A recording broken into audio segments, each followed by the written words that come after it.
தமிழ்நாடு எதிர்க்கட்சித் தலைவரும் அஇஅதிமுக பொதுச் செயலாளருமான எடப்பாடி கே பழனிசாமி வெளியிட்டுள்ள அறிக்கையில், திமுக ஆட்சியின் தவறுகளை சுட்டிக்காட்டும் எனது அறிக்கைகள் திரு ஸ்டாலினை மிகவும் உறுத்துகிறது போல அரைவேக்காட்டுத்தனமாக இருக்கிறதாம். அவருக்கு அரைவேக்காட்டுத்தனம் என்பது எது தெரியுமா? திரு மு.க. ஸ்டாலின் அவர்களே, ஆட்சி பொறுப்பேற்ற 4 ஆண்டுகளில் கொடுத்த வாக்குறுதி எதையுமே நிறைவேற்றாமல் மக்கள் கடும் கோபத்தில் இருப்பது தெரிந்ததும் நான் அதை செய்யப்போகிறேன், இதை செய்யப்போகிறேன் என்று வாய்க்கு வந்த ரீல்களை அளந்து விடுகிறீர்களே, அதுதான் அரைவேக்காட்டுத்தனம். தஞ்சைக்கு வந்த உங்களுக்கு எதிராக கருப்பு கொடி காட்டிய விவசாயிகளை குண்டுக்கட்டாக உங்கள் காவல்துறை கைது செய்துள்ளது. இது என்ன மாடல்? பாசிச மாடல் தானே. மீத்தேன் ஹைட்ரோ கார்பன் திட்டம் தந்த திருவாளர் டெல்டாவில் கால் வைக்கவே கூச்சப்பட்டிருக்க வேண்டும். நல்ல வேளை இவர் பச்சை துண்டு போட்டு விவசாயிகளை அசிங்கப்படுத்தவில்லை. நான் செய்தித்தாள்களை படிப்பது இல்லையா? சொல்பவர் யார் தெரியுமா? முரசொலி தவிர எந்த பேப்பரையும் படிக்க விரும்பாத பொம்மை முதலமைச்சர். நாட்டில் மும்மாறி பொழிகிறது, எல்லோரும் என்னை பாராட்டுகிறார்கள் என்று மாய உலகில் வாழும் உங்களை மீட்க வழியே இல்லை.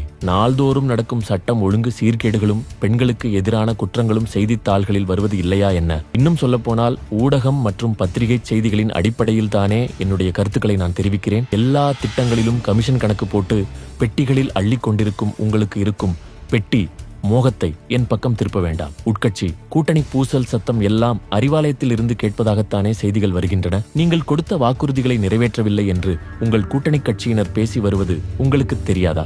ஆக ஒன்றும் தெரியாத பொம்மை முதல்வர் என்ற என்னுடைய கூற்றை மீண்டும் மெய்ப்பித்து விட்டார் திரு மு.க. ஸ்டாலின்.